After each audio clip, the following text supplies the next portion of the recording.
the roaring 20s of commercial space exploration. I'm Tonya Hall, and joining me is Dr. Alan Stern, author, planetary scientist, space program executive, and principal investigator of NASA's New Horizons mission. Welcome, Dr. Stern. Thank you, Tonya. Great to be here. Welcome. So, give us a brief summary of your work in planetary science and in the aerospace industry in general. Yeah, well, I'm a planetary scientist by trade, but an aerospace engineer by training, because I went to graduate school in both aerospace engineering and in astrophysics and planetary science. So, on the planetary science side, I have been fortunate to be involved now in 29 different space research missions, 26 of which have launched and 3 of which we're working on right now for NASA. and they've spanned the gamut. From studying planet Mercury to studying Pluto and the Kuiper Belt, from space shuttle missions to interplanetary missions to suborbital sounding rockets. And that's just been a dream of a lifetime. And then I've been involved in the aerospace industry. Initially, I worked on classified defense satellites. For a time, I ran NASA's space science program at NASA headquarters in Washington, D.C., everything from the Mars rovers to the Hubble, almost 100 different space missions, and thousands of research grants are under our organization's wing. For a couple of years just recently, I served as the board chairman of the Commercial Spaceflight Federation, which is the industry association for commercial spaceflight. Now I sit on the National Science Board. So then let's talk about that. As you look ahead into the early 2020s, what do you see for the commercialization of space? Will private companies like SpaceX, Blue Origin, Virgin Galactic build out their own vertical products and service offerings, or will they remain as collaborators and contractors with NASA and other government agencies? I'm very optimistic. I like to refer to this new decade as the Roaring 20s. For commercial spaceflight, that's what it's going to be. And I think we're going to see, most important word is probably proliferation. Proliferation of services, of competitors, and of products.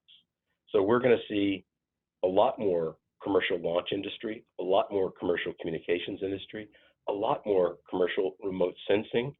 We're going to see commercial tourism really expanding in space. We're going to see maybe resource utilization by late in the decade.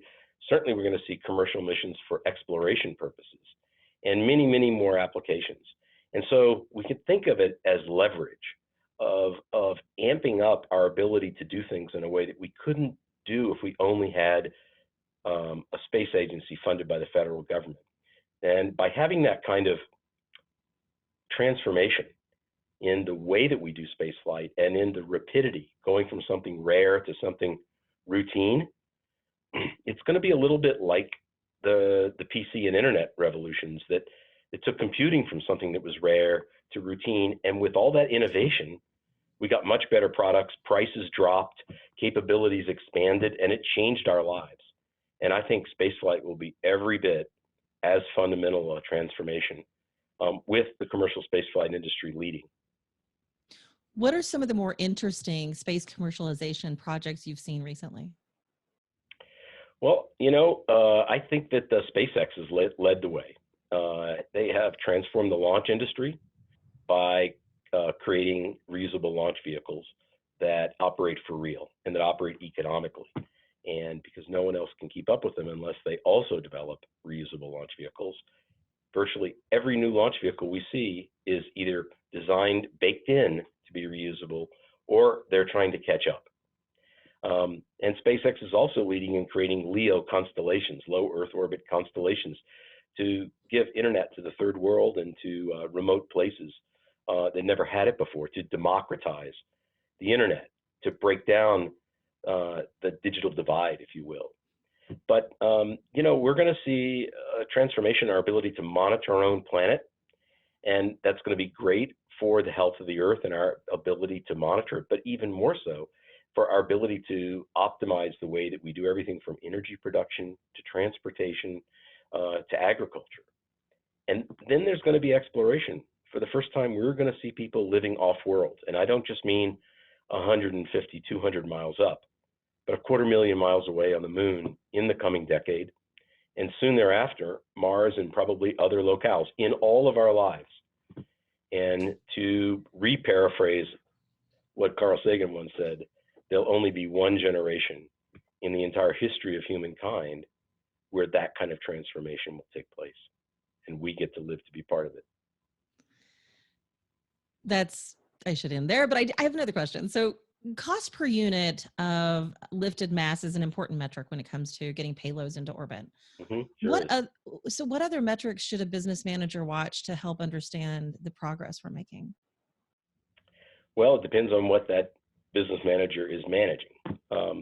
Launch cost has been the big barrier for a long time, and that cost is falling. It's already fallen a factor of several, which is huge. I mean, if any given product, if a cost of a car or a house were to drop by a factor of a few, you would see it proliferate, and many more people could afford to do it, and there'd be a lot more innovation.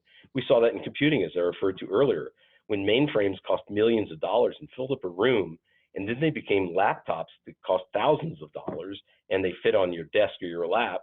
It totally transformed the world. For managers, I would say pick the appropriate metrics for your industry.